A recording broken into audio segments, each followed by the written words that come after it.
umeokoka na Yesu ni Bwana.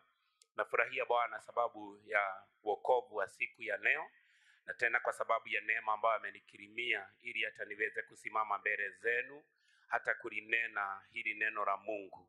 Maana ninajua si kwa sababu ya hekima mingi niliyo nayo, na si kwa sababu ya kwamba mimi ni mzuri kuwaliko, lakini ni nafasi tu Bwana amenipea ili niweze kulinena hili neno katika jina la Yesu. Amen. So ujumbe wetu wa siku ya leo inasema mysteries hidden in our dreams. Semeni mysteries.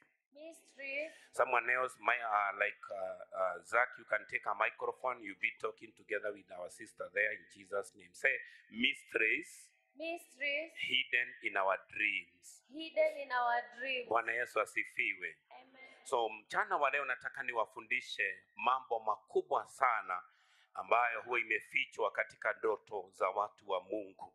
Na ninataka niwaambie kwamba kitu nataka mjue ni ya kwamba ndoto huwa zinaotwa na kila mtu. Hakuna mtu mwenye huwa haoti ndoto. Bwana Yesu asifiwe. Wenye haki huota ndoto, watenda dhambi huota ndoto, wachawi na waganga huota ndoto. Na wakati mwingi, wakati Mungu anataka kukupigania vita zako kwa maadui zako, huwa anafanya waote ndoto zako. Bwana Yesu asifiwe. Amen. Inua mkono wako, sema kabla ibada ya siku ya leo iishe, Kabla ibada ya siku ya leo iishe, kuna mtu ameishi akipigana nami kuna mtu ameishi akipigana na atakanywa katika ndoto na atakanywa katika jina la Yesu. katika jina la Yesu. Amen. Bwana asifiwe. So kitu nataka mjue ni ya kwamba Mungu hunenea watu kupitia kwa ndoto, na mambo mengi katika mambo ya Mungu, kuzaliwa kwa Kristo, mambo mengi ambayo imefanyika iliweza kuwa communicated kwa watu kupitia kwa ndoto. Na naweza tamani niulize hivi na munijibu kwa haraka kwa ishara ya mkono. Wangapi washaikuwa na ndoto kuanzia wakiwa wadogo mpaka saa hii in their lifetime? Kama ushaiota ndoto niinulie mkono, niamini kumbe ninahubiri kitu yenye iko. Oh, thank you. Naona hata Jambi ashaikuwa na ndoto. Bwana Yesu asifiwe. So ndoto, kitu ya kwanza nataka mjue ni ya kwamba ndoto huwa zinakuja sana sana wakati mtu amelala, na kuna kuwaga na tofauti kati ya ndoto na maono. There is a difference between dreams and visions.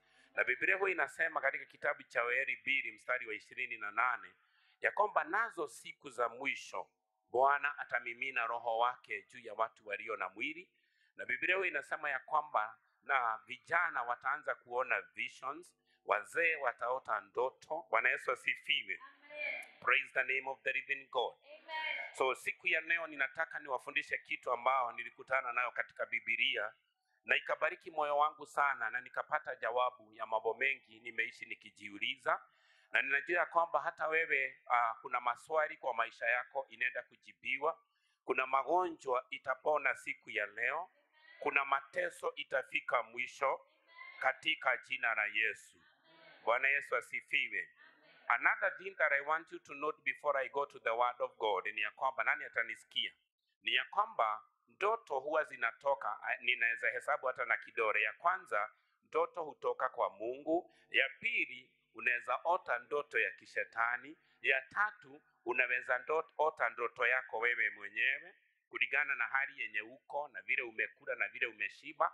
Na hiyo ingine ni ya kwamba kuna watu wanakuanga na uweza wa kukufanya uote ndoto yao. So unaweza ona mtu anakufanya, anakunenea nafsi yako, roho yako, wakati unapolala unaota ndoto ambazo zinakufungulia mlango wa kuharibika. So kuna ndoto za Mungu, kuna ndoto za kishetani, kuna ndoto zako, na kuna watu ambao wanaweza trigger your dream so that you can dream according to what they want you to dream. Na huanga wakati mwingi wanakufanya uote ndoto zenye zitafungua mlango wa mateso yako. Another thing ni ya kwamba ukitaka kuota ndoto unaweza jilazimisha kuota ndoto. Most of the time huanga ninakaa naona sijaota ndoto, alafu I force myself to dream. Let me give you a secret. Siku yenye utataka kuwa na ndoto usiku, kitu ya kwanza yenye huwa ina affect ndoto ya mtu ni mahali penye uko na mahali penye umelala. Watu wa Mungu, nataka nikwambia kwamba yule ndugu ambaye anaitwa Yakobo, wakati alipokuwa jangwani akaota akaona mbingu zimefunguka na akaona malaika wanashuka wakipanda. Sio ati ni yeye alikuwa anafanya kuota, ni ile mawe alikuwa amewekelea kichwa chake, kwa sababu ile mwamba haikuwa ni mawe, ilikuwa ni Kristo, ilikuwa ni Mungu. So mahali penye uko it can determine your dreams. Bwana Yesu asifiwe. Kuna nyumba unaweza hamia, ukiingia tu kwa ile nyumba unaanza kuota ndoto ambao ni very strange dreams, kulingana na mambo yenye ilikuwa inafanyiwa ile nyumba kabla uingie. Bwana Yesu asifiwe. Wale ambao huwa tuna travel, wakati mwingine unaweza jikuta ya kwamba umelala kwa certain lodging, na ile lodging wewe umeingia, kuna watu wamelala pale na vituko, mashuka zikafuliwa, na wewe na roho wako ukaenda pale ukarara na ukajifunika zile blanketi. Wacha nikuambie, ule usiku unaweza kuta unaota ndoto yani hata wewe mwenyewe unaweza amka asubuhi unashangaa. Mtu mmoja akanipigia akaniambia, Apostle, nimedream nikiwa nina have sex with a snake. Nikamuuliza, kitu ya kwanza, uliota hiyo ndoto ukiwa wapi? Akaniambia, tulikuwa tunapeleka mzigo mahali, ile nyumba nilienda nikakomboa kwenda kulala, niliota hata najaribu kuamka naona ile nyoka. Watu wa Mungu, I want to tell you, the place where you are determines the kind of a dream that you are going to have in the name of Jesus. Bwana Yesu asifiwe. Ambia jirani yako, jaribu siku moja uje hapa kanisani, urare hapa kwa madhabahu, uone ndoto yenye unaweza ota ukiwa kanisani. Bwana Yesu asifiwe. So nataka tuingie katika neno la Mungu. Hiyo nilikuwa nawapea tu zile basics za mambo ya ndoto, ni ya kwamba nataka tuingie katika neno la Mungu katika kitabu cha Genesis 40 and verse 1. This is a very big word. And the Bible says, it came to pass after these things that the butler and the baker of the king of Egypt offended their lord, the king of Egypt.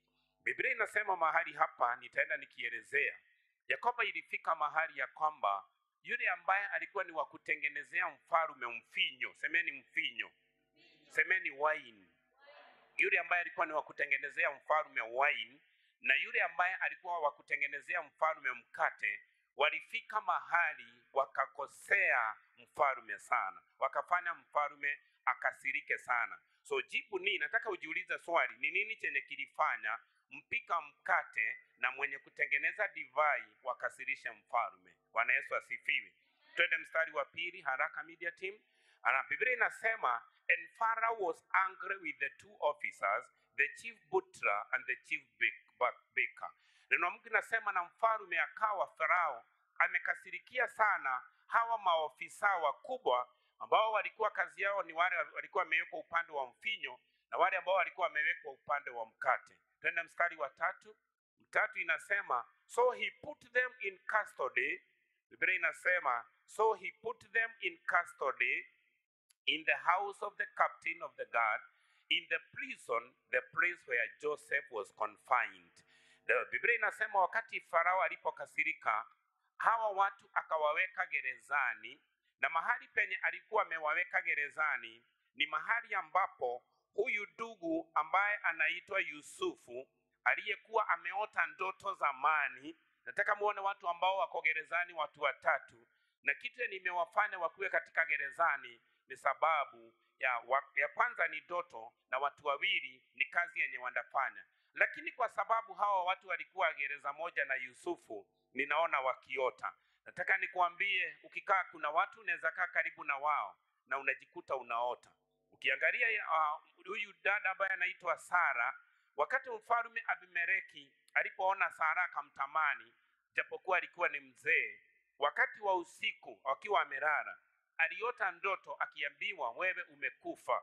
Akaambiwa, huyo mwenye umeko karibu na yeye ni mke wa mtumishi wangu, umrudishe na uende utoe sadaka na uobewe. Bwana Yesu asifiwe. So ndoto ya Abimeleki ilitokana kuwa karibu na Sara. Bwana Yesu asifiwe. There are some of the people you can be very close to them and they may trigger the dream life in your life. Wanaweza fanya uanze kuota ndoto. Kuna mtu ukiwa karibu na yeye unaweza anza kuota ndoto. Hivi karibuni kuna wakati nilikuwa nikiambia Bwana, ninataka kujua venye unaweza nielekeza. Na kitu moja that has been happening recently ni ya kwamba mke wangu anaotanga ananiongelesha. So juzi the last thing yani aliniambia usikue una trust watu sana. Don't over trust people. Kila wakati muwe mnaadikiana na watu chenye mnafanya. So akisema hivyo mimi nimeketi. Mimi sijarara. Sasa nikamuuliza mama. Akaamuka akasema yes. Nikamuuliza unaniambia nini? Akasema mimi sijui. Nikamuuliza unasema hujui? Akaniuliza kwani nimefanya? Si unajua vile ukiamta mtu anasema. So hiyo nikaandika mahali ya kwamba nisikue ninaamini watu sana. Ya kwamba nikitaka kufanya kitu na watu tuwe tunaadikiana. Alikuwa ananijibu kitu yenye nimekuwa nikiuliza Mungu, because if I trust someone I can trust you with everything. Mimi naweza kukuaminia kila kitu. Mimi sinanga shida. Nikiamini naamini sana. Bwana Yesu asifiwe. So nikaambiwa ya kwamba nikitaka kufanya kitu niwe naambia mtu tunafanya nini? Tunafanya nini? Sasa ni nani aliota hiyo ndoto na akasema ni yule, na mimi nafanya nini? Nasikia watu wa Mungu. Biblia inasema ya kwamba hawa watu ambao walikuwa ni mpika mkate na mtengeneza divai walikuwa mahali moja, mahali ambapo Yusufu alikuwa amefungiwa. Na ili Yusufu afungiwe, mnajua ni wakati ambapo aliota ndoto zamani ya kwamba ameona akiinamiwa na ndugu zake pamoja na baba yao. Na hapo ndipo walipomuuza, na walipokuwa wanajitayarisha kumuua, Rubeni akasema hapana, tusiue huyu, wacha tumuuze. So alipouzwa akiwa huko ndio anaendelea na mateso mpaka amejipata gerezani. Wakati mke wa mfalme alitaka kufanya mapenzi naye akakataa, akatoroka, akastakiwa na akawekwa gerezani. So twende mstari wa 6 kwa sababu naona masaa inaenda, lakini yote ni the same. 6 inasema, and Joseph came to them in the morning and looked at them. Hapa ndio ujumbe wangu iko mkubwa sana. Hapo 6 mpaka 9. Biblia inasema ya kwamba Yusufu akaja kwao asubuhi, kwa sababu walikuwa katika gereza moja. Walikuwa wamefungiwa confined in the same place, lakini ninaona ni kama wao walikuwa, Yusufu wako kwa hii na hao wako hapa. He came to them in the morning, akaja kwao asubuhi, and he looked at them and saw they were sad. Niangalie ni nani atanitazama, nani atanisikia. Ukiona mtu aliye karibu na wewe na analala, muamushe tu tafadhali. Don't agree. Come on. Don't agree. Usikubali aliye karibu na wewe afuke macho. Kwa sababu saa hii anafundisha ndoto na pengine anaota saa hii. Mwambie enda ukaote nyumbani. So watu wa Mungu sikizeni hapa sasa. Yusufu aliingia katika gereza, na alipoingia katika gereza, wacha tutumie Maina kuja hapa, Etare kuja. So tunaona Yusufu, let me demonstrate. Yusufu ametoka, wako katika cell. Tuseme hii nyumba imefungwa kule na kule, hatuwezi toka. Lakini hawa wako mahali peke yao, they are confined in a certain custody. So Biblia inasema wakati, angalieni vile naingia, wakati Yusufu alipoingia katika ile gereza in the morning, akawatazama. Angalieni watu wako na huzuni. Badilisha uso wewe msakuru. Akawatazama na akawauliza, he looked at them and saw they were sad. Akaona wako na huzuni. Bwana Yesu asifiwe. Twende mstari wa 7. 7 inasema, so he asked Pharaoh's officers who were with him in the custody of his Lord's house, saying, why do you look so sad today? Sasa angalieni, mimi ni Yusufu, tumefungwa na hawa. Ninawauliza, wako gereza, wako kwa custody. Ninawauliza, kwa nini mnakaa? Ule anaonesha kuwa huzunika, huu sura yake haiwezi haribika. Anaulizwa, kwa nini mnakaa mko na huzuni? Wacha tuende mstari wa 8 tusikie jibu. Hapo ndio ujumbe yangu iko. Neno la Mungu linasema, they said to him, we each have a dream and there is no interpreter of it. So Joseph said to them, do interpretations belong to God? Tell them to me, please. Weka hiyo neno na Kiswahili. Biblia inasema nini? Walipowauliza kwa nini wako na huzuni, wakamwambia, tumeota ndoto wala hapana awezaye kuitafsiri. Yusufu akawaambia, kufasiri si kazi ya Mungu. Tafadhalini niambieni. Ambia jirani yako, the interpreter of your dream is not God. Is a man like you, ambaye amepewa uwezo wa kutafsiri ndoto. Sasa inueni macho yenu, turudi pale ine, tukiendelea niwafundishe kitu sasa. Hapa ndio ujumbe wangu huko. Rudisha na kizungu. Media team very fast. So if you see here now, Bwana Yesu asifiwe. The Bible says, let's go to 4 or 5. Come on, look at you. The Bible says, let's go to 4. Mnakaa kama mchaota hata nyinyi. And the captain of the guard charged Joseph with them, and he served them, so they were in custody for a while. So nasikia walikuwa wapi? Semeni custody. Nani ashaijikuta amefungiwa gerezani hata kama ni siku moja ama 30 minutes, hata kama na kanju? Nyinyi good citizen. Sasa ukiwa custody, hata kususu lazima upewe nini? Na kukula huwezi kula wakati unataka. Mtu akiwekwa jela, ni nini yake yenye huwa inashikwa? Nani anaweza jua? Ni nini yenye huwa inafungiwa yake? Nini mtu huwa ananyimwa nini? Rebecca, be in my sermon. Mtu huwa ananyang'anywa nini? Unanyang'anywa freedom. That is the thing. You don't have freedom of anything. Lakini kitu moja mzuri sana gerezani ni ya kwamba hata kama hakuna kitanda, na gereza inaweza kuwa ni maisha yenye kuna mtu saa hii, maisha yenye unaishi saa hii kabisa, ni vile unakaa, hata unakaa umejipaka, hata unatembea hivi, hata umenona, lakini kuna mtu aliye mahali hapa, maisha yako ni kama iko gerezani. You don't have freedom of your life. Someone in our midst hauna uhuru wa maisha, hata kama usemi amen, wacha inanirudia. Someone ambaye ananisikia, kuna mtu ambaye hana freedom of finances, freedom of health, freedom of everything. And I want to declare now in the mighty name of Jesus. Hallelujah. Hawa watu walipokuwa gerezani, kuna kitu ilifanyika, mstari wa 5, ya kwamba alikuta wakiwa na huzuni. Kuna kitu moja nataka niwaambie, Bwana Yesu asifiwe. Ni ya kwamba every time you happen to have a dream, eko ni kubwa sana. Every time you happen to have a dream, na ukosa mtu wa kukuelezea the meaning of that dream, chenye huwa kinazaliwa Rebecca ni huzuni. Na unaona watu wengi mlio mahali hapa, kuna watu mko hapa, mko na huzuni kubwa sana yenye hata ukijiuliza ilitoka wapi, hujui ilitoka wapi. Kitu moja yenye inafanya hii mambo itokee ni ya kwamba shida si eti uliota birha. Shida ni ya kwamba uliota ndoto, lakini asubuhi haukukumbuka. Kuna mtu huwa anaota kabisa, anaona usiku nilikuwa ninaota, lakini asubuhi anaamuka, unamuuliza umeota, anasema hapana. Michael anaulizwa Jogona na Dorin, na si umepiga nduru usiku? Akasema hapana, mimi sijapiga nduru.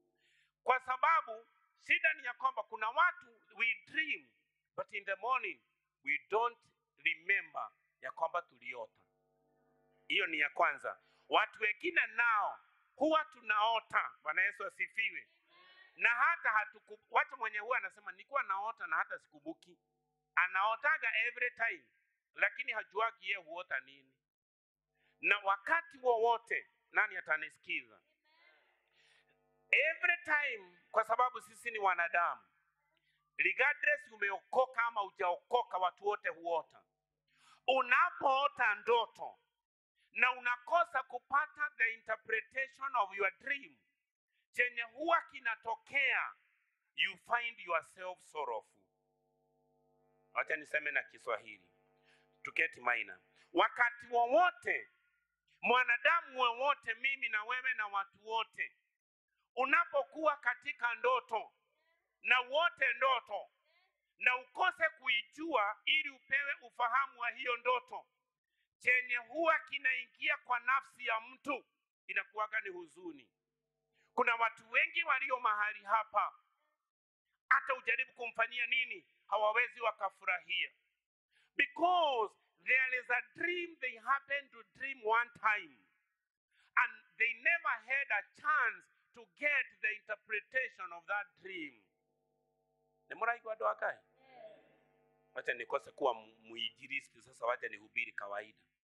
wakati mtu ameota na umekosa kujua ile ndoto ama umeijua lakini hujapata mtu ambaye anaweza kukutafsiria maana ya ndoto yako, chenye huwa kinatokea, mtu nafsi yake huwa inaigiwa na huzuni, kwa sababu ina depend the dream inatoka wapi. Bwana Yesu asifiwe. Na hawa watu wawili, tumesikia watu hawa wawili. Wacha nirudi kwa wale watu wawili. Wacha tujiulize, kwa nini hawa watu wawili walikuwa wamewekwa gerezani? Ya kwanza anaitwa Butra, wa pili anaitwa Beka. Nani atanisikiza? Na wale watoto ambao wanasomaga CRE, you can get something out of it. Na wale ambao hupenda kujua mambo sana ya Biblia. I was doing the research of the Bible, kwa sababu it is not mentioned in the Bible kwa nini hawa watu walikasirisha mfalme. Lakini nikaona ukienda research ya Biblia inasema huyu mwenye ni mtengeneza divai, alipotengeneza divai yake, mfalme alipowekewa ile divai ikiwa imewekwa kwa meza ya mfalme, akaona ilikuwa na uchafu, ilikuwa na a certain insect. Unaonaka kama hii maziwa, ukikamua maziwa mahali ambapo tumetoka mahali kuna maziwa mingi, si kuna tu vitu tu inakutaka tu kamefanya nini? Mfalme akakuta divai yake imekuwa polluted. Naye huyu ambaye ni mtengeneza mkate, alipopika mkate, mfalme akienda kuangalia mkate, akaona sad, inaitwa nini, mchanga. Akaona mchanga kwa mkate. Na unajua wale watu ambao mnajua mahali penye ngano ama mahindi zinatoka, hata wale ambao huwa tunapenda ugali kama mimi, kuna wakati unaumaga hivi unasikia hapo ni kama umeuma kamawe. Watu wa Mungu, mtengeneza mkate kukawa na mchanga kwa mkate. Na yule ambaye ni mtengeneza divai ya mfalme, kukawa kwa divai kulikuwa na uchafu, ilikuwa imeingia uchafu. Wakati mfalme alipoona yale mambo, nani atanisikia tu? Gai, natamani inaweza pata watu wanaweza jua nini na wafundisha leo. This is big, this is big, this is big. Mungu hawa watu sababu ni wengi. Sehemu ya hawa watu, wasipochukua hii neno Mungu unirudishie likiwa marefu na maelfu. Wacha nichukue kitu kwa ndoto zenu, kwa sababu msipotaka zinirudie. Najua nimetumwa kuwahubiria.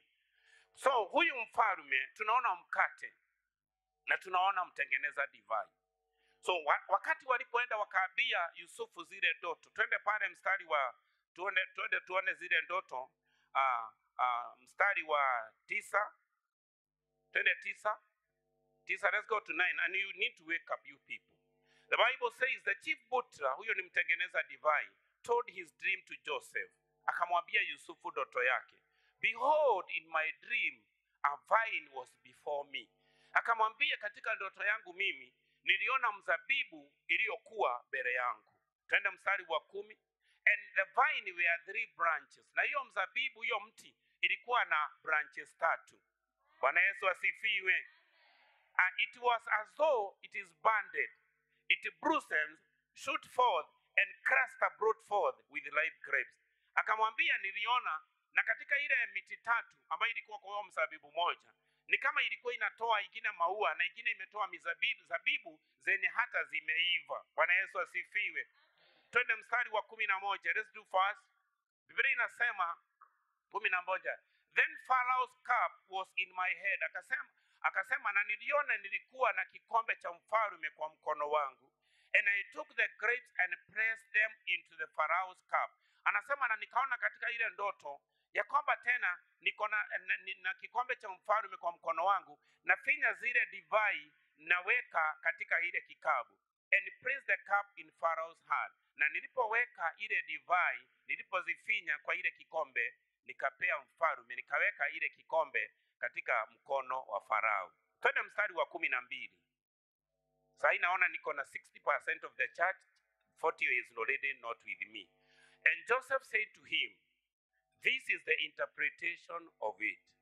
Anataka msikie. Na Yusufu akamwambia, na hii ndiyo tafsiri ya ndoto yako.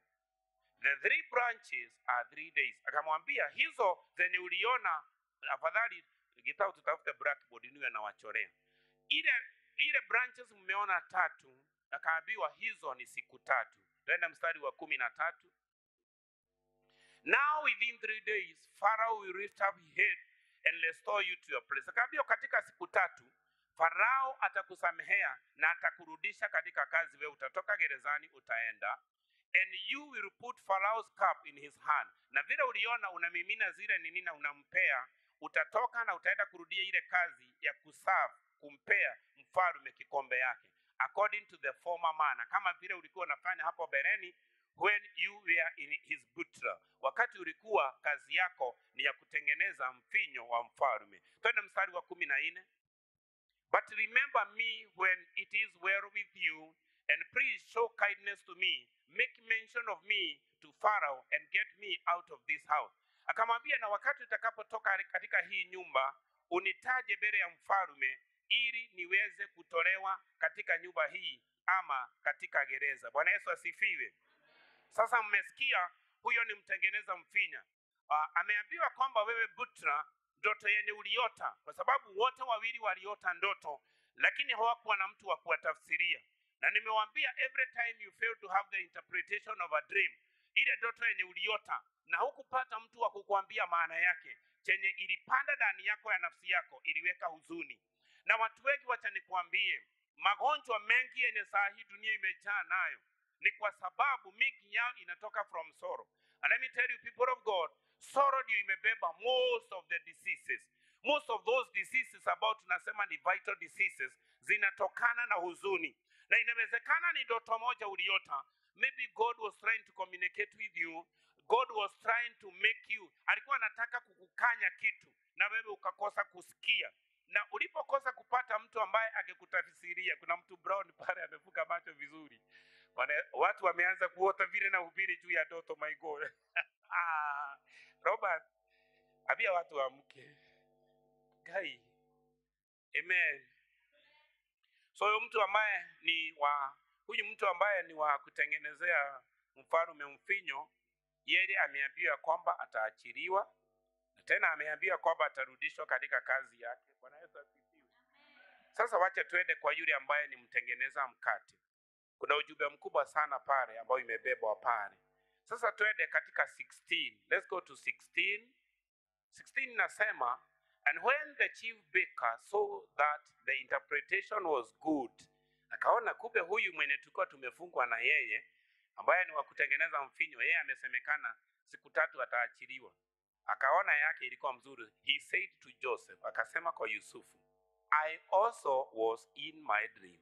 Hata mimi nilikuwa katika ndoto, and there were 3 white baskets on my head. Akamwambia, mimi niliona ya kwamba juu yangu kulikuwa na vikapu 3 ziliokuwa juu ya kichwa changu. Twende mstari wa 17. 17 inasema, in the uppermost basket, na katika ile ilikuwa ni ya juu, were all kinds of baked goods for Pharaoh. Niliona kulikuwa na mikate nilikuwa nimetengeneza, na hiyo mikate ilikuwa ni ya mfalme. Bwana Yesu asifiwe.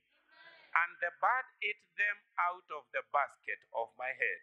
Na ndege walikuja juu ya kichwa changu katika zile basket, wakakula ile mikate yenye ilikuwa nimewekelea juu ya kichwa changu. Twende mstari wa 18. Natamani hii isikuwe ndoto ya mtu. 18 inasema, Joseph answered and said to him, this is the interpretation of it. The 3 baskets are 3 days. Nataka uone there is a similarity. Yule mwenye aliota wa kwanza ameona mti ambao iko na branches 3, akaambiwa hata hizo ni siku 3. Huyu naye wa basket 3 akaambiwa kwamba those are 3 days. Wacha tuone 3 days what is going to happen. Twende mstari wa 19. Within 3 days Pharaoh will lift off your head from you and hang you on a tree, and the birds will eat the flesh from you. Akamwambia kwamba katika siku 3 mfalme atakuja kukuangika katika mti, utaangikwa mtini, na ndege wa angani watakula nyama yako, watakula nyama kutoka kwako. Mstari wa 20 inasema, now it come to pass on the 3rd day, which was Pharaoh's birthday. Semeni birthday. Sijui kama mnajua siku hizi kuna watu wametilia sana birthday. Kuna mtoto usiponunulia keki siku ya birthday, unaweza kuta ameenda kujifanya mambo mabaya. Kuna roho fulani yenye huwa inaandamana na birthday. Na watu wa Mungu, sijui ni nini ilikuja ati ya kwamba unaweza ona saa hii watoto wa Karwa Kinyi wamegojea baba yao Paul na maji imejaa bucket, alafu akiingia kwa mlango wanampiga na maji na wanaanza kusema happy birthday. Na abiaga watoto wangu, don't try that at home. Na wabiaga, don't try that one. Hiyo inaweza fanya tuletane shida. Hapo nitakoka nikisema haleluya. Sasa ilikuwa ni siku ya birthday ya Farao. Na unakumbuka na wabiaga ya kwamba hata yule jamaa ambaye alikuwa anaitwa John the Baptist aliuliwa wakati mfalme alikuwa anasherehekea. Alikuwa hata anasherehekea. Birthdays zinakuwa zimebeba mambo mengi sana. Watu wengi wenye wako hapa, wale ambao hawakuwa wameokoka, walipata mimba wakiwa wameenda birthday mahali. Tumeenda bash. Bash, pombe na hajai kunywa pombe, msichana wenyewe amefanya nini? Amelala, asubuhi anastukia ameamka kwa wenyewe. Mimba ndio gani? Bash. Semeni birthday. Watu wa Mungu, ilikuwa ni siku ya tatu ambao ilikuwa ni birthday ya Pharaoh, that he made a feast for all his servants, and he lifted the head of the chief butler and the chief baker among his servants. Akaweza sasa hiyo siku ya birthday ndiye alitaka kufanya kauli ya vyenye hawa, yule anasimamia mkate na yule ambaye anasimamia divai itakuwa. Tena mstari wa 21, then he restored the chief butler to his battleship again, and he placed the cup on Pharaoh's hand. Akarudisha yule mtu wa mfinyo kazi na akaendelea na kazi yake ya kuhudumu katika meza ya mfalme. 22, but he hanged the chief baker as Joseph had interpreted to them. Na yule ambaye alikuwa ni mpika mkate akauliwa, akahangiwa kama vile Yusufu alivyokuwa amemtafsiria ile ndoto. Bwana Yesu asifiwe. Hallelujah. 23 nisikie vile inasema. 23 inasema, yet the chief butler did not remember Joseph, but he forgot him. Wakati hii mambo ilipoisha na yeye akarudishwa kazi na huyu akauliwa, alipotoka na Yusufu alikuwa amemwambia siku ile utaenda mbele za mfalme utaje jina langu mbele pale. Watu wa Mungu, wakati mtu atakusaidia upate nafasi, utaje jina lake mahali. Bwana Yesu asifiwe. Eda utaje tu mahali, sema I know of a mechanic. Najua mtu ambaye anajua kujenga. Najua mtu ambaye anapaka rangi. Najua mtu mwenye ufanya kazi fulani. Bwana Yesu asifiwe. Uliza jirani yako, wewe umetaja wangapi? Kush, nani alikutaja mahali unafanya kazi? Maina. Maina alienda akasema niko na kijana, a very good man. Unajua vile huwa mtu anapaka mtu rangi. Kijana yani ile kabisa. Akapia siulete. Nafikiri Kushi hiyo siku alitembea hivi. Akasema nani ukweli? Watu wa Mungu. Hallelujah. Sikizeni sasa. A very big question ambao nataka theologians tuulizane sisi wenyewe. Nataka tuulizane hii swali. Kwa nini mpika mkate aliuliwa? Sababu ya mkate kuharibika, na mtu ambaye ni wa mfinyo akawa preserved asikufe, na huyu akaendelea na kazi, na huyu akanyongwa. Nataka muone mtu ambaye ni mpika mkate amehangiwa juu ya mti, na yule ambaye anapea mfalme, anasavu mfalme pale katika meza yake, yeye amerudishwa kazi. Kitu moja nataka msikie, nani inua akili yako sasa na moyo wako nikufundishe kitu. Ya kwamba, angalieni niwaambie, longevity of a bread inakuwaga ni 3 to 7 days. Inaoza. Longevity of a wine inakuwaga ni 10 years. Ukipika mkate uweke hapa, within 3 to 7 days itakuwa imeoza. Lakini ukitengeneza wine, the pure wine, the Hebrew wine, itengenezwe iwekwe hapa in a certain cluster, it can last for 10 years. I want to tell you, people of God, in this kingdom of God, ni lazima ujulikane kama mtu ambaye anaweza kustahimili siku nyingi. Ni lazima uwe mtu ambaye unaweza pita mapito. Wakati mkate, niangalieni niwafundishe kitu. Wakati mkate huwa inaoza, inamea madudu, mfinyo huwa inaendelea kuiva sana, inaendelea kuwa of the high quality. Vile inazeeka inaongezea the quality, lakini mkate inapozeeka inaendelea kuoza. Nataka nikulinganishie mkate huu mahali hapa ni kama hii mili yenye mko nayo. Kama uko mahali pale unaweza jichuna mahali, jichune mahali, tujiguze tu mahali, jichune hiyo mkate mkono mwingine. Imagine the way you look beautiful, the way you look built up, the way unakaa umejaa, uko smart, shape kali, lakini hiyo mwili yako ni kitu ambayo si ya kuishi. Praise the name of the living God. Hallelujah.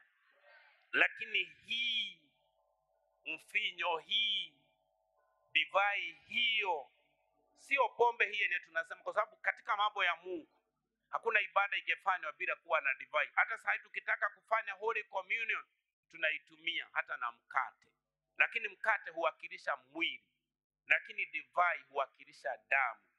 Na katika Agano la Kale neno la Mungu inasema uhai huwa katika damu, lakini niliwafundisha kwamba wale ambao tuko katika hii Agano Mpya ni ya kwamba our life is in the spirit. So watu wa Mungu, kitu nataka mjue ni ya kwamba wine, mtengeneza wine can last for 10 years. Lakini mkate inaweza kaa siku 3-7 imeoza, imemea mavitu ya green na imeharibika. Kuna watu walio mahali hapa, you need to choose yourself in the matters of God. What kind of a servant are you? Are you a servant who can last in the kingdom? Wakati majaribu imekuja, mkate imeachwa mahali imeachwa, siku 3 hata kama imefunikwa inaoza na inaharibika. Lakini mfinyo ikiachwa, kuna watu walio mahali hapa, hata upige ufanye nini, uchome, wao ni mbegu ya Mungu yenye haikufangi.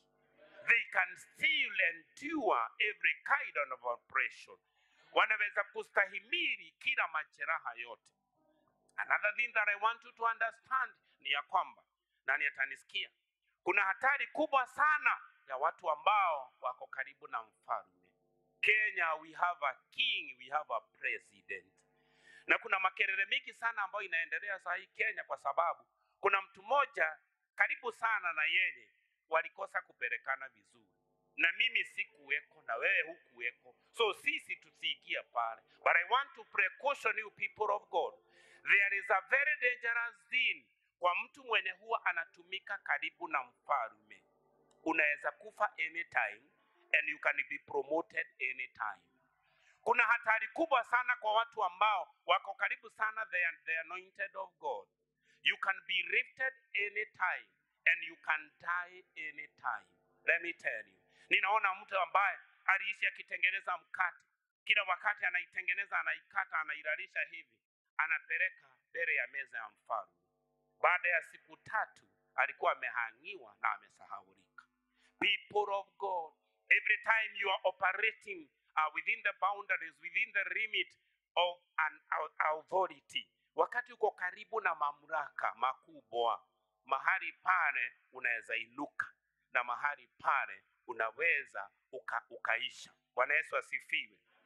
Praise the name of the living God. Hallelujah.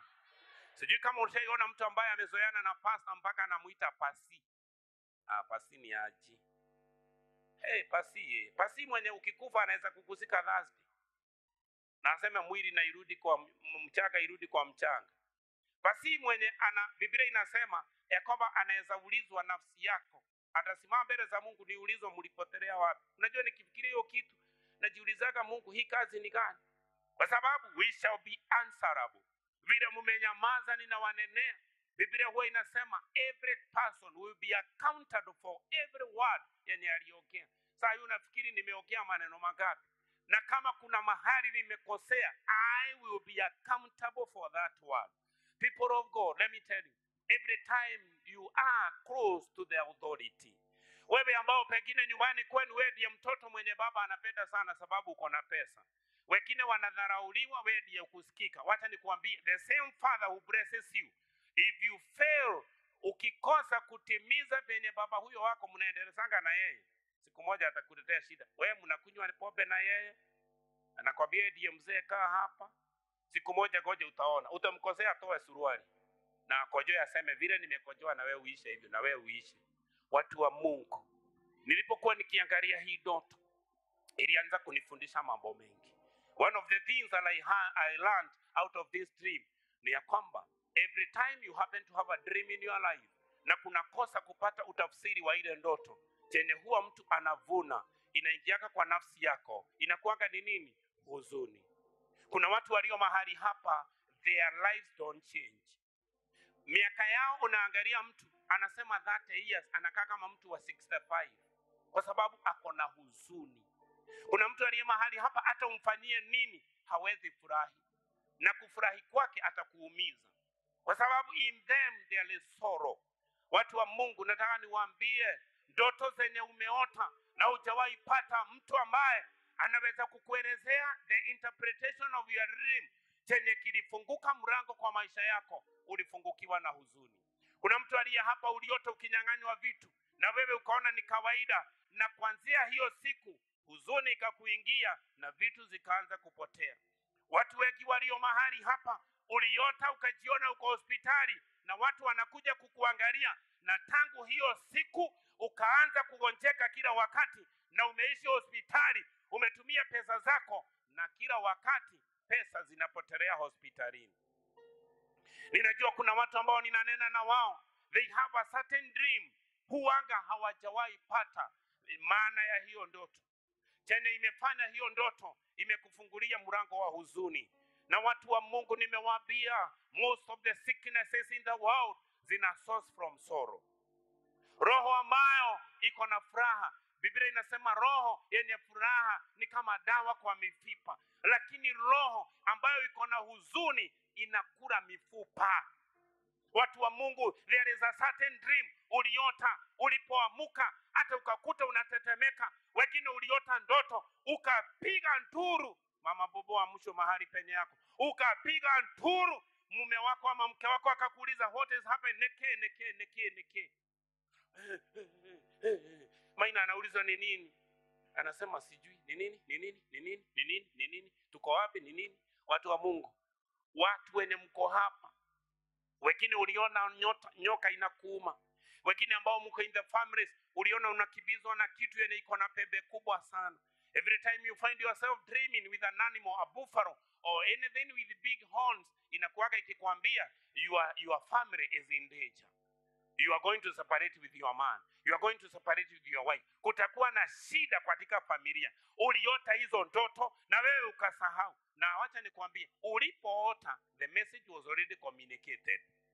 Every time you dream a dream, whether imetoka wapi, ni lazima ishughulikiwe. Ambie jirani yako, ndoto lazima zishughulikiwe. Geukie jirani yako mwambie, vile maisha yako iko saa hii, kuna ndoto uliota siku fulani. Na kitu moja nataka niwakumbushe, na muende muangalie research ya maisha yenu. Kuna maisha unaweza ona ama kitu upate ama nini, unakumbuka hayai, na ni kama kuna wakati nishaiota kitu kama hii. Ana wasichana, wana watoto mmepata saa hii, kuna mtu aliota akiwa wasichana mpaka watoto wenye tasa, anakumbuka hata ile picha aliona kwa watoto, anaona seriously ndiye huyu. Wacha nikwambie, you are live right now iko vyenye ile ndoto uliota one time. Praise the name of the living God. Sasa tunahitajika tufanye nini, watu wa Mungu? Siku ya leo chenye nitawafanyia, sitawafanyia mambo mengi, lakini chenye nitawaombea siku ya leo, nitaomba Mungu ya kwamba atakufanya you and me now, we are going to enter into the dream life together with you. My anointing, upako iliyo juu yangu ya Mungu, saa hii nikiwaambia msimame, tutaingia katika ndoto pamoja na nyinyi. Na Mungu atakukumbusha ndoto yenye uliota one time, na kwa sababu haijawahi kushughulikiwa, ndio imekufungulia mlango wa mateso. Kuna watu utaona siku uliota na utaona mpaka ilikuwa mwaka gani usiku na kitu yenye uliota. Kuna mlango ilifunguka pengine ya magonjwa, kuna mlango ilifunguka pengine ya umaskini, kuna mlango ilifunguka pengine ya kupoteza. Lakini siku ya leo, every dream ambayo ambayo haijaweza kushughulikiwa kwa maisha yako. Haleluya. Na hii si ati wa watu fulani. Hii si ya watu ambao ni wa kiroho sana. Mwenye akona ndoto yenye inasubua maisha yake ataiona hivi. Hata utaona hiyo mlango ilifunguka, yani imekuletea mateso haya, ilifunguka wakati gani? Katika jina la Yesu. Bwana Yesu asifiwe. Tupigieni Bwana Yesu makofi mazuri. Job 33:14 and 15. Job 33:14 and 15. Biblia inasema, for God may speak in one way or another, yet a man does not perceive. Ya kwamba Mungu huwa anakunenea mara mingi. Mungu anakunenea mara ya kwanza, anakunenea ya pili, lakini huwezagi kuelewa unanenewa nini. Twende mstari wa 15. In a dream, in a vision of the night, when the deep sleep follows upon men, were slumbering on their beds. Biblia inasema huwa ananenea watu mara ya kwanza na ya pili, lakini watu hawasikii. Wakati gani? Wakati wa usiku, wakati kupitia maono na wengine kupitia ndoto, wakati wanga wamelala. Bwana Yesu asifiwe. Na nikwambie kitu mzuri ni ya kwamba unaweza ota ndoto ukiwa chini. Si lazima tuwe kwa kitanda ati ndio utaota ndoto mzuri. Maana hata Yakobo aliota akiwa amelalia mawe. Bwana Yesu asifiwe. Na mfalme aliota akiwa amelalia pale sikuwa kitanda mzuri. Ule mfalme anaambiwa Yakobo, wewe ni umekufa. Wewe ni kama umekufa tu.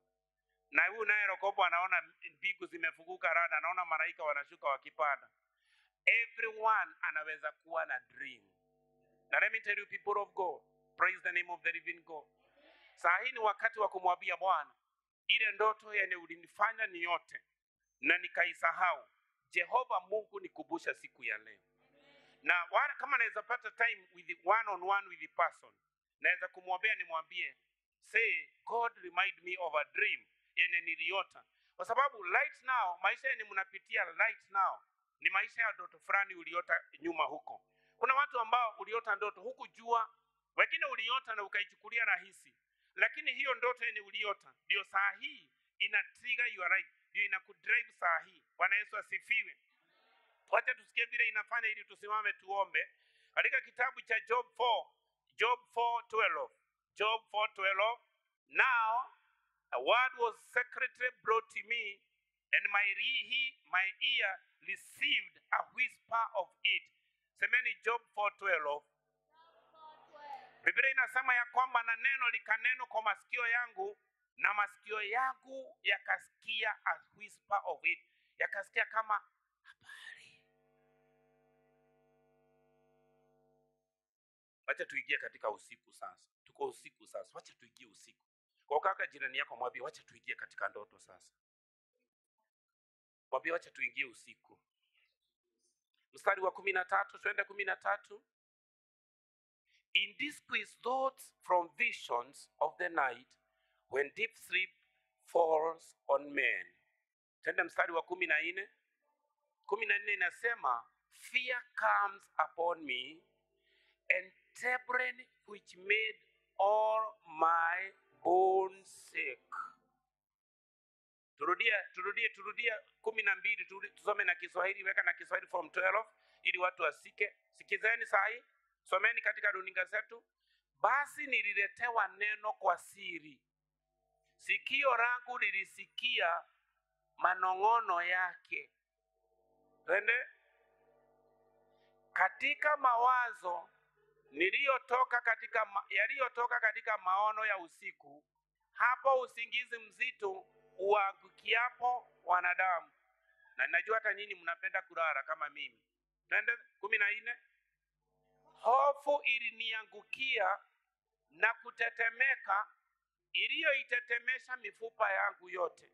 Wacha nikwambie, hizi ni ndoto. Saa hii ukiona ndoto kama hii, kuna kuwaga na pepo yenye inakuanga iko karibu na wewe kabisa, na kuna kitu inataka kufanya kwa maisha yako. Twende mstari wa 15. Ndipo pepo, semeni, rudieni hapo tena. Ndipo pepo ilipita mbele ya uso wangu, na nywele za mwili wangu zilisimama. Kuna watu mlio hapa, kuna ndoto moja ilikusubua like a whole week. Unashindwa uambie nani. unasikia mpaka huna nguvu, hata unashindwa kutembea, hata unasikia ni kama utakimbia, ni kama utapiga duru, unashindwa ni nani unaweza kuelezea. Neno la Mungu linasema ndipo pepo ilipita mbele ya wapi? Nionyesheni na mkono, nionyeshe na mkono wapi? Mbele ya uso wangu. Na nywele, sitaki kuwauliza nywele zinakuwaga wapi na wapi, maana nywele zinakuwa mahali mingi, sawa? Hizi zinaitwa nini? Hizi zinaitwa ndevu. Na hizi anasema masharubu. Na hii za kifua, kama sikia sauti mpaka kwa masikio yako ukasikia ni kama makelele, manongonongo. Maana nilisikia manongono yake 13. Katika mawazo yaliyotoka katika maono ya usiku, hapo usikizi mzito uangukiapo wanadamu. Uliza jirani yako, wewe huo unalala? Muulize, na huo unangorota? Muulize, huo unamwaga mate? Muulize, huo unasusu? Kuna mtu nimeombea hii mwaka ameishi kususu, na ni dada. Akilala na susu inaruka juu, amefukuzwa na waume, anaolewa anasusu. Baba nimekataa. Na watoto wakubwa walio kwa hii nyumba na wako na shida hiyo ya kususu, hiyo ninanena saa hii kama kuhani, na hiyo shida na ifike mwisho katika jina la Yesu. Sasa hapo usikizi mzito uangukia kwa wanadamu 14. Hofu iliniangukia na kutetemeka. Iliyotetemesha nini? Iliyotetemesha nini? Wakati mtu amekosa the interpretation of a dream, tumesikia huwa anapata nini? Huzuni, hofu. Sasa huyu ameteremshwa kwa jeneza, kwa kaburi, ati anaona watu wameanza kurusha kijiko ya kwanza ya pili, ndio alistuka akaruka juu akapiga duru. Watu wa Mungu, kuna ndoto mmeota zimeaffect even your bones, zimeaffect even your souls, zimeaffect even your mind. Bwana Yesu asifiwe. 15 inasema nini? Wakati alisikia mpaka mifupa inatetemeka, ndipo pepo, simseme basi malaika, ndipo nini? Ilifanya nini? Wapi? Na nywele za mwili zilifanya nini? Nataka nikuambie, sikizeni saa hii hapa, wacha niongee nikiwa hapa juu. Hata kama huna discernment, watu wa Mungu, ukitaka kujua mahali kuna shida, ama safari fulani unataka kwenda, ama njia fulani unapita usiku, usikie maina unateremka hii njia, usikie mifupa yako ni kama inaisha nguvu, usikie ni kama nywele zinasimama. Piga kona, ufanye nini? Upitie ingine. Ukiwa hapa saa hii kwako kuingie nyoka kwa nyumba yako na iende chini ya kitanda, na hauna roho hata hujaomba, na uketi pale, unaanza kusikia uoga, unaanza kusikia ni kama nywele yako inasimama, unasema nini inanisumbua? Ukienda kumulika hivi, unakutana na jamaa amefanya nini? Watu wa Mungu, hallelujah. Every time there is an attack in your dream, haya mambo yote ilikuwa inafanyika wakati huyu alikuwa katika ndoto. Kuna mtu aliye mahali hapa, kuna ndoto ilikufungulia mateso. Umeishi kuumwa na mwili, umeishi kuwa na huzuni, umeishi kila kitu nasimamisha kinakufa, lakini mchana wa leo katika jina la Yesu, nani ataingia katika roho wangu? Lakini siku ya leo katika jina la Yesu, kila ndoto yenye umeota ambayo imekufungulia mateso, ambayo imekufungulia magonjwa, ambayo imekufungulia kuharibika, siku ya leo semeni haitafanya kazi tena. Sasa nisaidie kusimama tumalize ibada.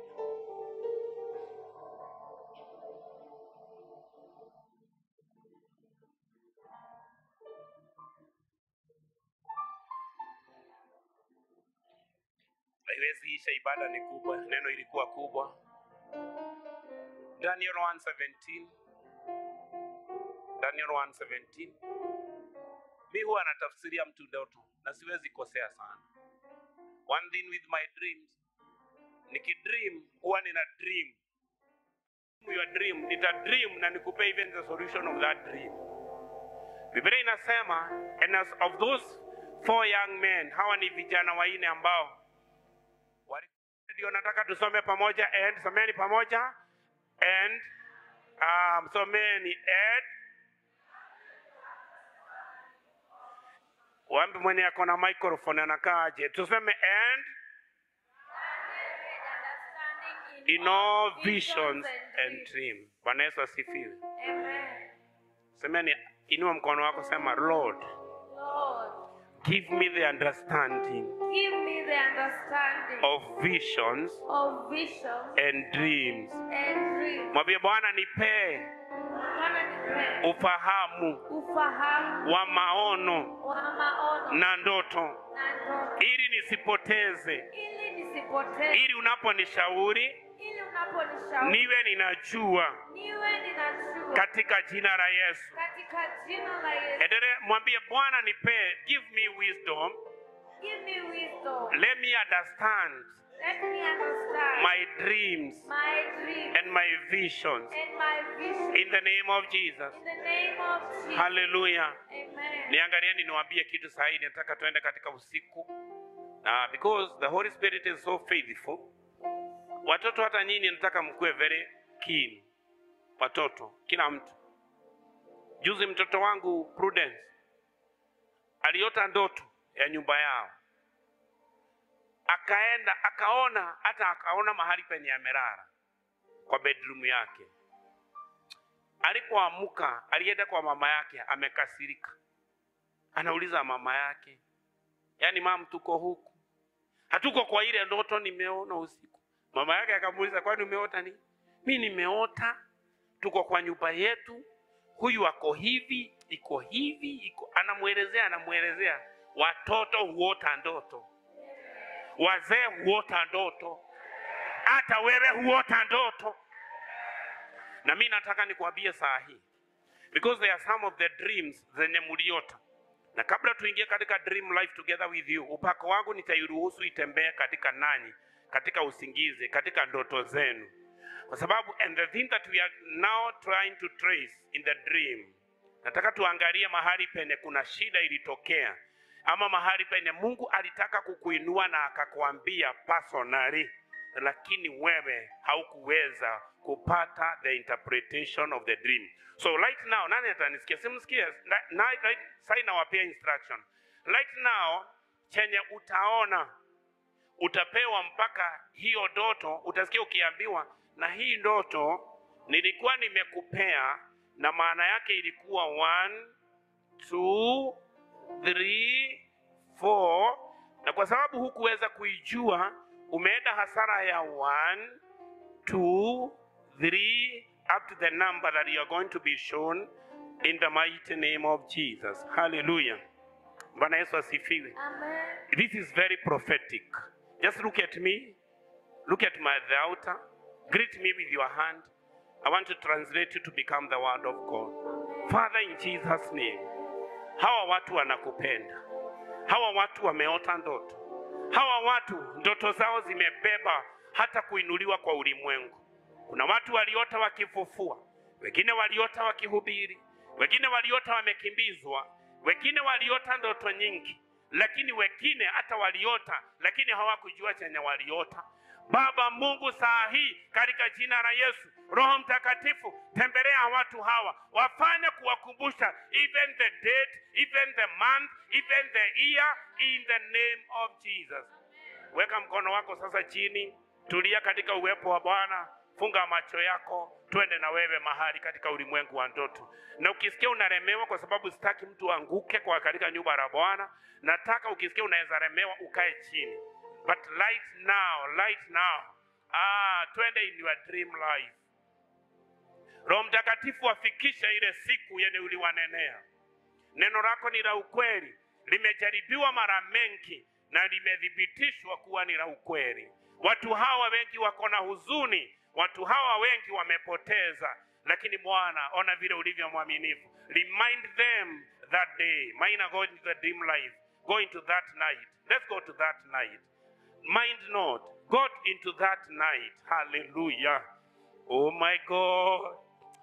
Hey my God. Maririkanie Gai. Wakumbushe Mungu. Oh my God. Jesus. Ona vile mnaonyeshwa. Hiyo ndoto uonyeshwe haraka. Kumbusho ilikuwa ni nini na ilikuwa maana yake ni nini. Bwana Yesu asifiwe. Kuna watu ambao hata wanaonyeshwa mambo ambayo imetokea. Ona vile Bwana anawafundisha.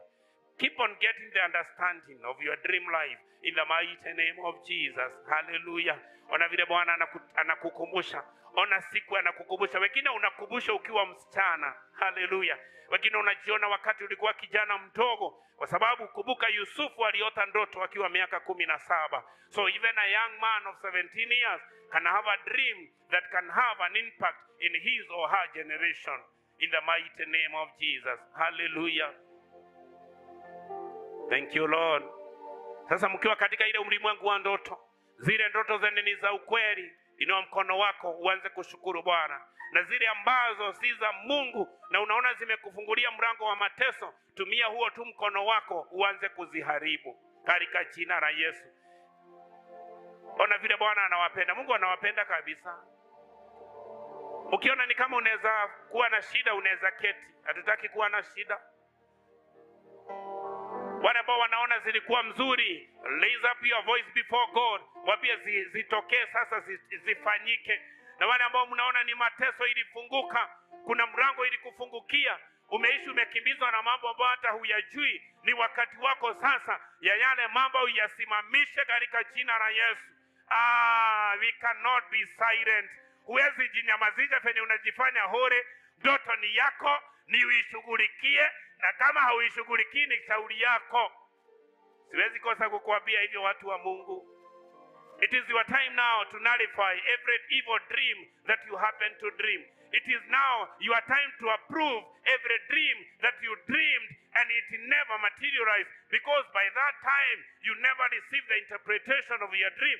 But right now, by the help of the Holy Spirit of God, we are receiving now the message that is carried in our dreams. The message, the volumes of messages that are being carried in our dreams. Mtu aliye mahali hapa, unaweza enenda mbele za Bwana umwambie, mwambie. Ona vile mnajifanya wagoana. Omba tu na hiyo maombi yako ya ugoana. Sasa nimefungua macho na waangalie mpaka na wahurumie. Kuwa mgoana kabisa. Shauri yako. Imagine God has reminded you many years. Imagine He has opened your mind to remember a dream that you dreamed when you were young. Ona vile Bwana anakusaidia. Ona vile Bwana anakutendea mazuri. Simupitishe zenye ni za kupitishwa. Gai kanisa la kiroho la siku hizi.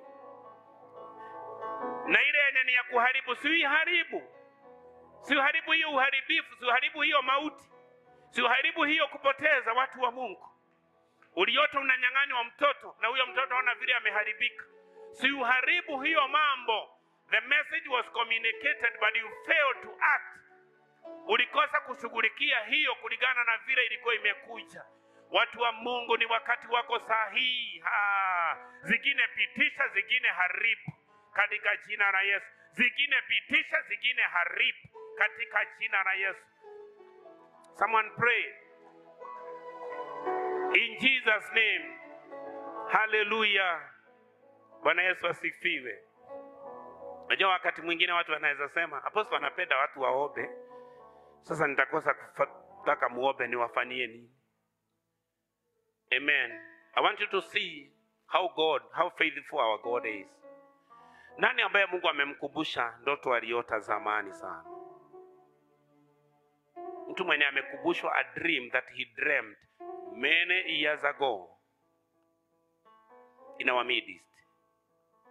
Ukikataa, uwe umedanganya Mungu. Mtu mwenye amekubushwa ndoto ya zamani, right now ainue mkono. Hata kama uliambiwa nipe pesa, usinipe, mimi nimebarikiwa sana. Unajua wengine anasema niliambiwa nimpelekee pastor sadaka, sitaki masadaka yako. Mtu ambaye amenenewa, amekubushwa a certain dream he dreamed sometimes back. And we are very much in sermon and very much in spirit. Mtu mwenye aliota ndoto amekubushwa. Vile nilikuwa nikisema, nimeona watu ambao wanakubushwa their past and all that open in their lives. Mtu ambaye ameona kitu kama ya nionyeshe kwa ishara ya mkono. Hao watu wakuje. Not unless iwe ni kitu personal. Kama ni kitu personal, ni ya kwamba every marriage yani utakuwa una step in itakuwa inaanguka. See how good it is. Let's go to our sister. Nimekuwa nikiota kila wakati nafika mahali naanguka chini. Kila wakati nafika mahali naanguka chini. Alafu umeonyeshwa hiyo ni nini? Nikienda nafikanga mahali alafu narudi nyuma. Kama ni kuokoka hivi naenda kama 2 years alafu na backslide. Sasa umeonyeshwa hiyo ni nini? Nimeonyeshwa kuanguka kwenye nimeanguka kwa maisha. So wewe umeonyeshwa ndoto yenye uliota juu ya nini? I'm not getting you. Yaani nilikuwa kwa ndoto nilikuwa naonanga nikianguka tu. Ulikuwa unaona kwa ndoto? Alikuwa anaona tu kwa ndoto akifanya nini? Alafu sifiki chini, nikienda kufika chini tena nasimama. Hebu jiangushe hapa watu waone vile kuanguka tu. So naona naye anasema kitu yake yote mpaka wokovu inaendanga hivi. So ameonyeshwa hiyo ndoto, yani aliota, anaota kila siku. Ulikuwa unaotaka ukianguka kutoka wapi? Kutoka juu. Kutoka juu? Mpaka chini. Twende kwa sister. Nilikuwa naota nikipigana na wanyama kwa msituni. Umeona ulikuwa unaota wakati gani? Nikiwa form 4. Nataka uangalie ukiwa form 4. Ni miaka ngapi sitagu umaliza form 4 nao? Sasa niko na miaka 4. Miaka 4. Umeambiwa hiyo kupigana na wanyama maana yake ilikuwa ni nini? Nikijaribu kuendelea mbele maadui wananiguza. Unaona? So already God had given that girl the precaution of life. Sasa hii amekubushwa na akapewa even the interpretation of that dream. Let me tell you, people of God, on top of dreaming, you need to pray God to give you the gift and the grace to interpret every dream that you dream. Amen. So Yusufu alianza na kuota, akapelekwa gereza. Akiwa gerezani akaanza kutafsiria watu ndoto. Ukauka jirani yako mwambie toka ndoto sasa. Igia interpretation sasa. Bwana Yesu asifiwe. Twende kwa sister. Mimi ndoto yangu. Ongea na sauti kubwa and it has been documented. Ndoto yangu si ya kitambo sana. Niliota ya kwamba sisi wote tumevaa uniform za primary. Lakini ukweli sisi wote hakuna mwenye ako primary saa hizi. Sasa interpretation yenye nimepata leo ni ya kwamba kila kitu yenye tunaguza inaendelea na inarudi nyuma. Ikianza kunawiri inarudi nyuma. Inaendelea alafu inarudi nyuma. Inarudi nyuma. Mumesikia sasa? Haya twende kwa Mama Mwangi, na umepotea sana kwa kanisa. Mpaka glory yako imeondoka. Mtu asipokuja ibada huwa anaharibika. Twende, wewe umekumbushwa ndoto gani? Nimekumbushwa ndoto niliota 2011 nikiwa Mombasa. Nataka msikie huyu amekumbushwa 2011. Wakati niliwaambia we go into the dream life, alienda sasa alikumbushwa ile yenye inaongea sana 2011. 2011. Tulikuwa tumelala mimi na mume wangu. Kwa hiyo ndoto nikaota mwanamke akiwa katikati yetu. 2011. 2011. Nikastuka nikashindwa, nauni nani alikuwa tena? Nani alikuwa amelala hapa? Huyu nani huyu? Lakini sikushughulika. Kutoka hapo ndio ndoa iliharibika. Na ikiendaga. Mwambieni pole. Mwambieni nyinyi nani? Mimi nilikuwa nimeota nikitoa viazi. Wakati gani? Nikiwa na watoto wawili. That time nilikuwa na watoto wawili. Sasa wakati wa watoto wawili ni kama miaka ngapi imepita? 208. Huyu amempeleka, semeni 208. Na sasa hiyo tulikuwa na watoto wangapi? Nilikuwa natoa viazi mingi lakini zenye mnono kuna mama mwenye alikuwa nyuma yangu anachukua zile kubwa kubwa na niachia tu tudogo na mimi nilikuwa natoa. Alafu umeambiwa maana hiyo ndoto ni nini? alikuwa anabeba baraka zangu. Sasa huyu hajasema, umeambiwa hiyo ndoto maana yake ni nini? Hiyo ndoto Eh. niliona tu ni ya kunyang'anywa mume. Sio hata inajileta tu. Inajileta tu. Twende. Bwana asifiwe. Amen. Asifiwe tena. Ndoto ni gani? Mimi nimekumbushwa ndoto. Miaka gani? Class 7. Nilikuwa class 7. Ukiwa class 7. So nilikumbushwa nilikuwa kwa madhabahu kubwa na hubiria watu na waombea wanapona. So kitu yenye Mungu ameniambia I need to work on it so that I can make it to be through. Kwa sababu mimi namuogopa. Niambia sifai kumuogopa. Hiyo ni kitu ambayo iko katika damu yangu. So I need to make it to be through. Jensi na to make it to be through. Sameni to make it to be through. Msahuru. Sasa unaona haya ameonyeshwa akiwa class 7. Twende yani, wewe umeonyeshwa data ya mwaka gani? Ongea na microphone please. Nikiwa na miaka 10. Miaka 10. Niliota ati niko na mtoto nikastuka sana. Uliota ukiwa na mtoto? Yeah. 10 years. Yeah. Nikastuka sana. Alafu mtoto kuna mtu mwanaume alikuja akaninyang'anya. Mwanaume alikuja kunyang'anya mtoto. Akaninyang'anya mtoto. So wakati yenyewe nilipata gloria, huyo akiwa na miaka 5, akaanza kugonjeka. Kuanza kugonjeka sasa ndio imenikujia kwa saizi vile nilinyang'anywa huyo mtoto. Hiyo maana ya hiyo ndoto umeambiwa ni nini? Ni baraka. Nilinyang'anywa baraka. Ulinyang'anywa baraka? Umeona mwenye alikunyang'anya? Na ulikuwa unaomba pale unamhurumia unaomba hivi.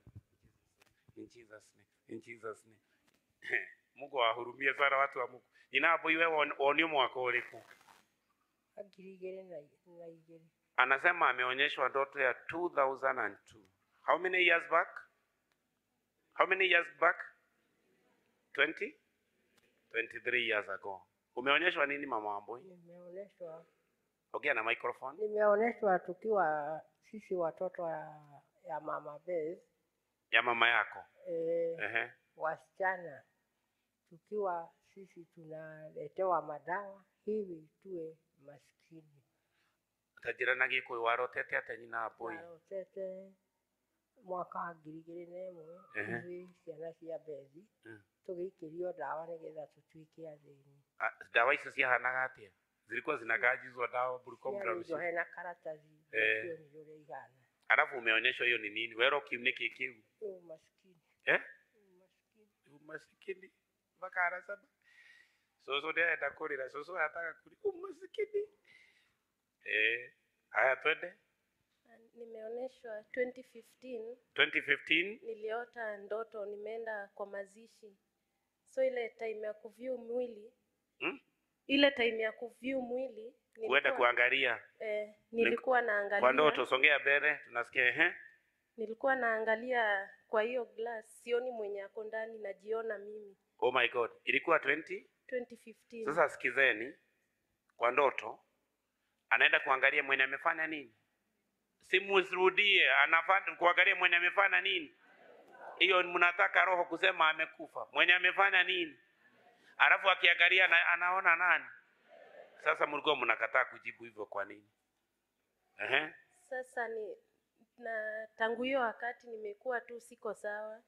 So hiyo ndoto nimeonyeshwa ni afya yangu, uhai yangu yani iko ndani ya jeneza.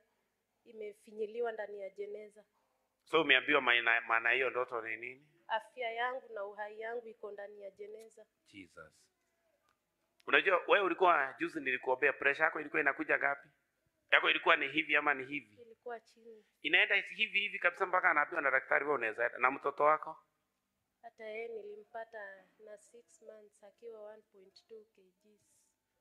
Lakini sasa hii ni kabig hivi. Tuliombea yeye. Alikuwa kwa overweight ako 16. Mpaka anaambiwa sasa. Tulisema huyu uhai. Semeni kama vile Karo Akinya anasemeni uhai. Uhai katika jina la Yesu. Yes daddy. Siongee na hiyo kitu daddy. Ama ni person. Si useme. Sawa, siongee basi. Sasa ukiongea hivi ni mimi unaambia na wale wanakusikia. Ama mnamsikia nani? Na vile ni Brown huyu jamaa. Pigeni yeye makofi. Harakisha dadi. Time is not on our side. Yangu ya kwanza niliota.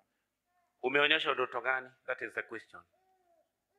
Ndoto ya kwanza niliota, najua mimi ni wa single mother. Wewe ni wa single mother?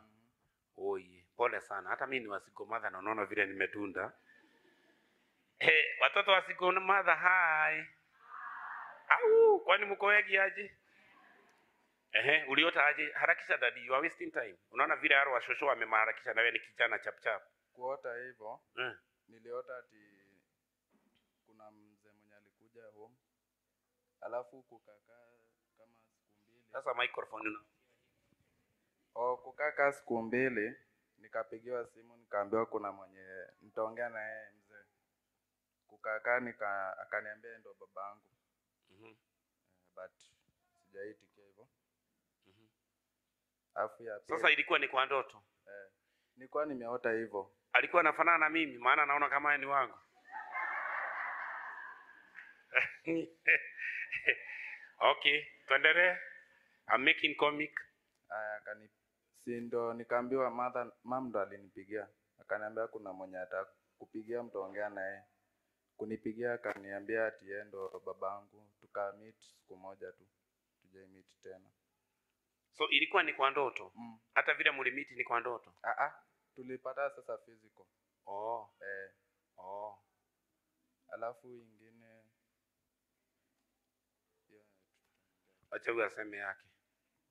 Ndoto yangu ya kwanza. Usikie vile wako na ujasiri. Tokea mbele dadi uniambie. Ndoto yangu ya kwanza. Niliota. Nilitumwa. Umetumwa? Kurudi nikapatana na mnyama iliyo ya ajabu. Mnyama? Nikapigana nayo ikanidunga. Ilikuwa mnyama aina gani? Ambayo ilikuwa inapepea. Ambayo ilikuwa inapepea. Iko na mabawa. Na mkia yake ndio ilikuwa imenidunga. Nini? Mkia. Yaani ilikuwa kitu inapepea na iko na mkia. Kwani ilikuwa mnyama aina gani? Alafu umeona hiyo ndoto, umeambiwa hiyo ndoto ilikuwa ni nini? Kwa hizo ndoto zote, maana ni moja. Maana ni moja. Kuna zingine lakini maana ni moja. Maana ni nini? Venye nilizaliwa. Sasa nataka mama hii sasa ameambiwa venye ulizaliwa. Kuna kitu ilikuja. Kuna kitu ilikuja? Niliambiwa niko na nguvu. Uko na nguvu? Nguvu ambayo kitu ambayo nitaenda kutenda ingeweza kusaidia watu wengi sana. Lakini juu iko uovu ambayo inakuja. Iko? Uovu. Uovu. Ambayo itaki nifanye hivyo. Uovu gani hii itakuja? Sikuiona, lakini naona ilikuwa giza. Ilikuwa giza. Lakini kazi ni unaona unaambiwa ungefanya, unaona ni kazi ina gani? Kusaidia watu wengi sana. Na nini? Na maombi kama mimi ama na pesa? Ama kuwabeba na mgongo? Sikuonyesha hapo. Lakini niambie kwa kitu nitaenda kufanya ambayo itaweza kusaidia watu wengi sana. Watu wengi sana. Ndio. Na hiyo ndoto umeona uliota mwaka gani? Imepita sijui mwaka mmoja. Uliambia mama? Inyamazia tu.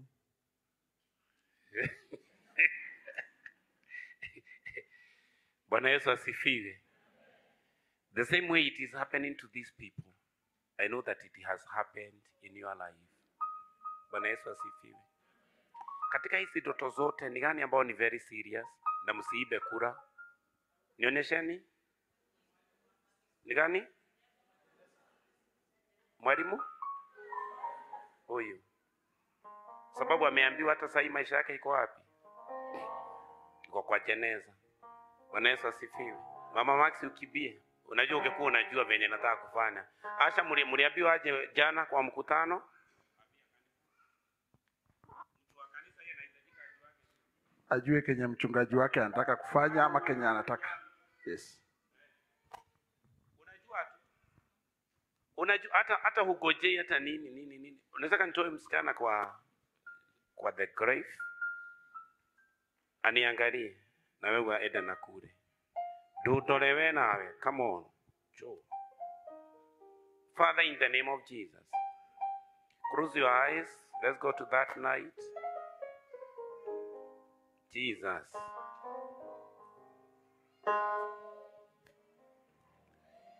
Nicheze biti inasema kama mvua ishukavyo toka mbinguni na neno lake kwa kinywa chake halitarudi bure. Nitatimiza mapenzi yake, nitatenda aliyosema, aliahidi atatenda. Tumainie Bwana. Wewe mlango ambao ilifunguka wa kifo, hiyo kaburi toka. Nafsi toka kwa kaburi, maisha toka kwa kaburi. Toka. Maisha yako ipate uhai, ndoa yako ipate uhai, watoto wako upate uhai. In the name of Jesus. In the name of Jesus. Nafsi jitoe huko kwa kaburi yenye huko. Toka. Toka. Hivyo ndivyo mnaona unaota. Unaona mtu anaota anafanya hivi. Toka nafsi kwa hiyo kaburi. Toka. May you become the great man. Kama akuja wacha niende kwa mwingine. Shosho kuja. Nikipoint wewe usipokuja naenda kwa mwingine. May you become the man that God purposed you to become. In the name of Jesus. Your destiny will not be stolen. You will not be hijacked. You are going to become a blessing to your generation. In the mighty name of Jesus. Father, in Jesus' name. Umaskini, we mzizi wa umaskini, toka na uende kusimu katika jina la Yesu. Kijana si ukuje na unakaa hapa aje. Come on. Ribo. Funga macho. Twende huo usiku. Vile wewe ulizaliwa ukiwa single mother, your life will not be single. You are going to become a blessing to so many people. And when you get time to get married, God is going to preserve your marriage. In the name of Jesus. Ile njia ilifanya upatikane, kama ilikuwa njia ya dhambi, wewe hautaishi maisha ya dhambi. Daudi anasema ya kwamba hata kuingia kwa tumbo ya mama yangu niliingia kwa njia ya dhambi. Wewe umebarikiwa kuanzia siku ya leo, in the name of Jesus. Father, in Jesus' name. Oh Jesus. Mtoto wako mwenye ulirudishiwa, fungua mkono, chukua mtoto wako, chukua katika anga. Receive that child, receive that blessing in the name of Jesus. May you become the man that God wants you to become in the name of Jesus. Everything that has been stolen from your life, may it be restored. Mama Mwangi, may you receive your wedding. Ndoa yako na ipone. Ebu funga macho. Ondoa mtu mwenye yako hapo mbele yako, wewe mwenyewe. Muondoe na ugwana sana, ni wenu. Muondoe na ugwana sana, muhurumie kabisa, usimgunini sana. Huyo ni wewe utaondoa, hiyo vita inatoshana na wewe. Huyu naye amesema ni primary, wewe nguo za mavazi ya primary. Nimekutoa hiyo mavazi ya mateso na stagnation. And from today, may your life be full of glory. In the name of Jesus. Yangu ilikuwa kupigana na wanyama. Pigana na wanyama. Hiyo nikijaribu kwenda mbele na rudishwa nyuma. Narudishwa nyuma. Songea hapa. Funga macho.